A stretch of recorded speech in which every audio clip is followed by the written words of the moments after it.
Et là, ce qui est en train d'émerger avec la quête de sens, c'est d'aller plus loin que juste l'effusion. Oui, absolument. C'est-à-dire, ça commence par la fête, ça commence par l'ailleurs, parce que tout le monde veut sortir du carcan. Hein. Donc, le problème, c'est que, bon, quand les choses ne sont pas bien gérées, on va essayer d'avoir des expériences extrasensorielles, extra-espace-temps, par la drogue, par la boisson, etc. Et si ceci est fait, c'est simplement parce qu'ils ne savent pas, ou on n'éduque pas, on ne donne pas les pistes de comment sortir de l'espace-temps sans se violenter soi-même. C'est tout le problème. Donc, plutôt que les critiquer, il faut pouvoir revenir au sens de l'aventure, au sens du risque, parce qu'il faut que la jeunesse ait de l'adrénaline. On ne peut pas les calmer. Il faut qu'ils aillent des exploits. Il faut qu'ils puissent avoir une vision héroïque d'eux-mêmes, un dépassement d'eux-mêmes. Donc tout ça, il faut Leur proposer une revenir à quête du quelque héros. chose. Oui, moi je crois qu'il faut, je le revendique à la fin de mon livre, je dis, nous avons perdu la manière d'initier notre jeunesse. L'école ne sert plus à initier, la famille ne sert plus à initier. Initier veut dire des épreuves existentielles qui exigent un changement de conscience et de forme de comportement. Et c'est relativement simple en réalité, si on se donnait la peine de réinstaurer dans notre éducation collective, familiale, ces sentiments de passer les épreuves, de pouvoir guerroyer avec les limites, aller jusqu'aux limites, certaines limites, parce qu'il faut sentir les limites. La jeunesse a besoin de limites, mais on ne peut pas la limiter. Donc c'est en sentant les limites qu'on se limite. Sinon, pourquoi accepter les limitations? Donc mieux vaut qu'ils passent par des épreuves, qu'ils vivent des expériences fortes et qu'on n'ait pas peur de ça. Mais comme on a toujours les principes de précaution, qu'on veut protéger tout le monde, comme il y a l'assurance de l'assurance, etc., on n'est pas du tout dans cette idée d'aller au bout de soi-même pour sortir de soi. C'est que, évidemment, dans le métro boulot dodo, on ne va pas mobiliser. Parce que pour changer, on est obligé d'arriver à des besoins, de sortir de nous des choses qu'on n'a pas utilisées jusqu'à maintenant. Et de pouvoir se dire, ah, je pensais que je n'étais pas capable de ceci, mais finalement, je l'étais. Et c'est intéressant de voir que pour réaliser cette mutation de société, pour nourrir cette humanité qu'on a envie de nourrir, ça amène à des ressources de résilience collective énormes. Et on observe combien on est dans une énorme inertie. Oui. Pas tout le monde, heureusement, hein, Non. mais il y a une très grosse inertie par rapport à l'incapacité des personnes à trouver leur ressort de résilience individuelle et a fortiori collectif. Donc est-ce que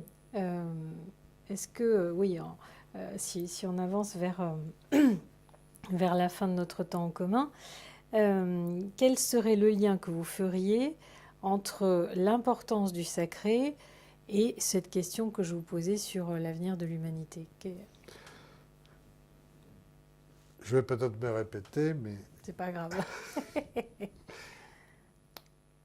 Je crois à la redécouverte pour chacun de l'homme intérieur que chacun possède, ou l'être intérieur que chacun possède.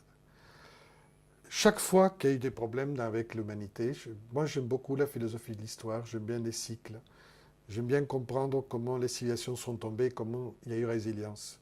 Chaque fois, il y a eu des mondes qui sont tombés. Chaque fois, il y a eu des mondes qui se sont renouvelés. Il y a eu des renaissances. Pourquoi? Pourquoi il y a eu ces renaissances? Il y a eu toujours des petits focus, des petits îlots qu'on a entretenus, pas simplement la connaissance, mais une pratique de soi.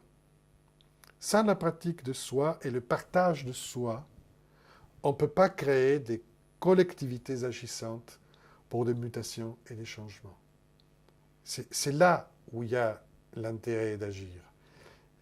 Nous nous sommes habitués par le XXe siècle et XIXe à une sorte de messianisme collectif où tout se fait par tous et d'une façon presque collectiviste à la limite. Moi, je ne crois pas du tout à cela. Et je ne pense pas que les changements dans le passé ni dans l'avenir pourront passer par des mouvements collectifs ou massifs.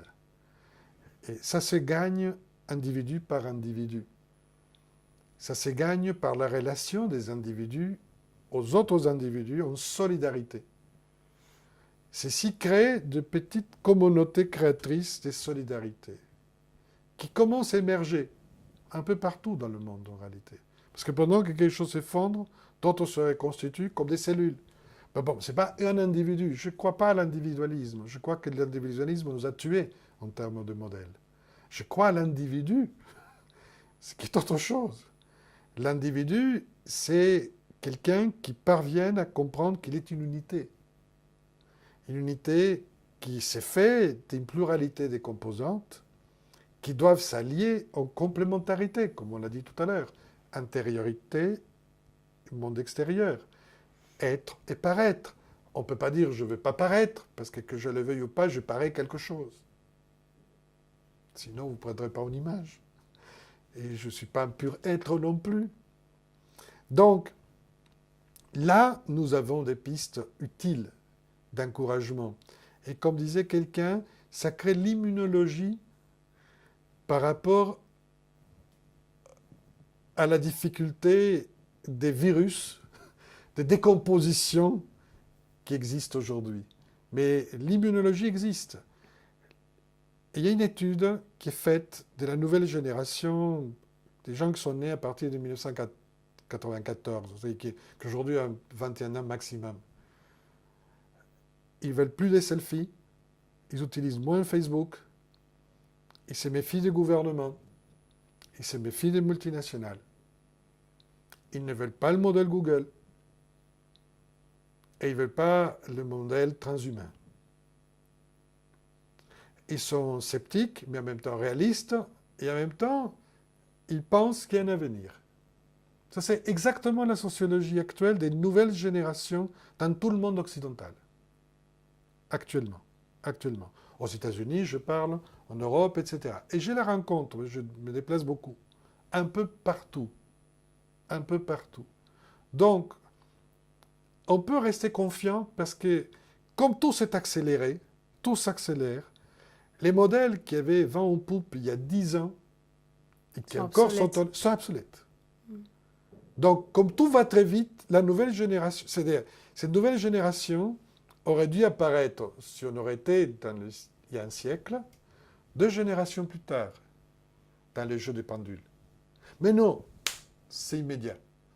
Ils ne veulent plus les marques. Moi, je suis content.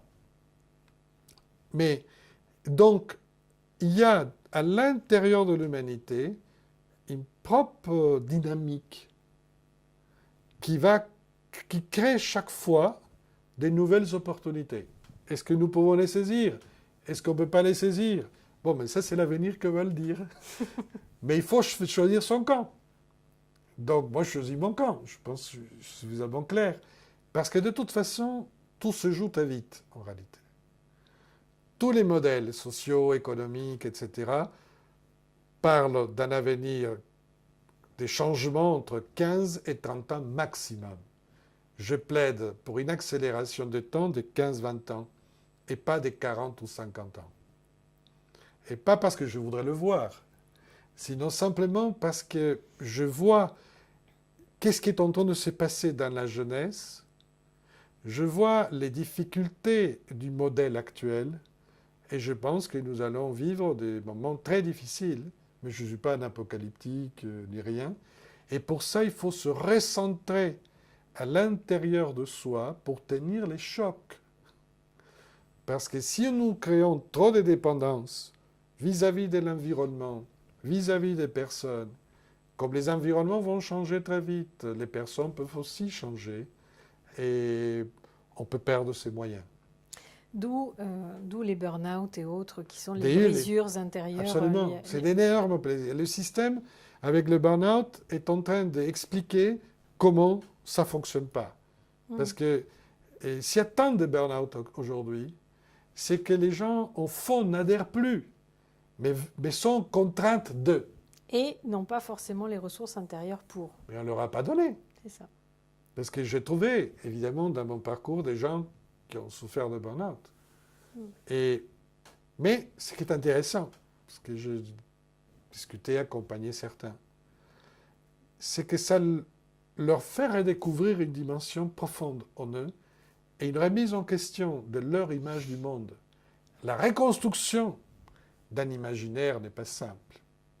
Et c'est en tout cas une clé de résilience. C'est-à-dire Oui. que la personne ne sachant pas changer de trajectoire toute seule, son corps a pris la main pour l'orienter autrement. Disons que pour ça, je dis, la nature se charge.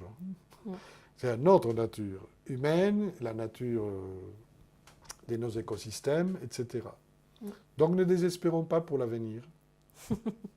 Donc, si vous aviez un mot de la fin, quelque chose que vous aviez envie de dire et que nous n'aurions pas encore exploré, qu'est-ce que ça serait? Je pense que finalement, nous avons très peur d'assumer notre liberté. Le mot liberté est utilisé à toutes les sauces aujourd'hui et en général, on pense que c'est pour faire ce qu'on veut dans l'absolu. Mais moi, je crois à la liberté intérieure parce que je sais que mon corps ne peut pas tout faire, que je suis en rapport avec d'autres personnes et que par conséquence, j'ai aussi des devoirs envers les autres.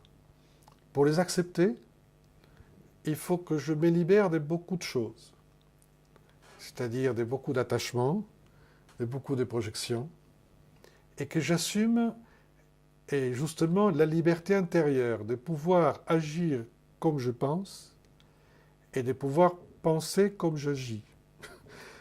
Parce qu'il faut que je puisse relier la pensée à l'action et je puisse me rétroalimenter de l'action. Mais pour ça, il faut que j'ai une liberté intérieure qui me libère des préjugés et de ce que j'aurais voulu comme résultat. Parce qu'on plaque beaucoup de projections. Et nous ne sommes pas aussi libres intérieurement. Si on était plus libre, on pourrait se modifier plus rapidement. Et si on ne se modifie pas aussi rapidement, c'est que finalement, on est beaucoup plus esclave qu'on le pense. Donc mon conseil à moi-même, c'est d'investiguer en quoi je suis esclave. Qu'est-ce qui me tient esclave? Et quel est l'itinéraire ou la démarche pour me libérer de ce qui me rend esclave? Paradoxalement, les plus grands bourreaux sont dedans. Parce que celles de l'extérieur, on se rend compte. On peut les voir. Celles de l'intérieur, c'est un bon itinéraire à retrouver. Merci beaucoup. À vous.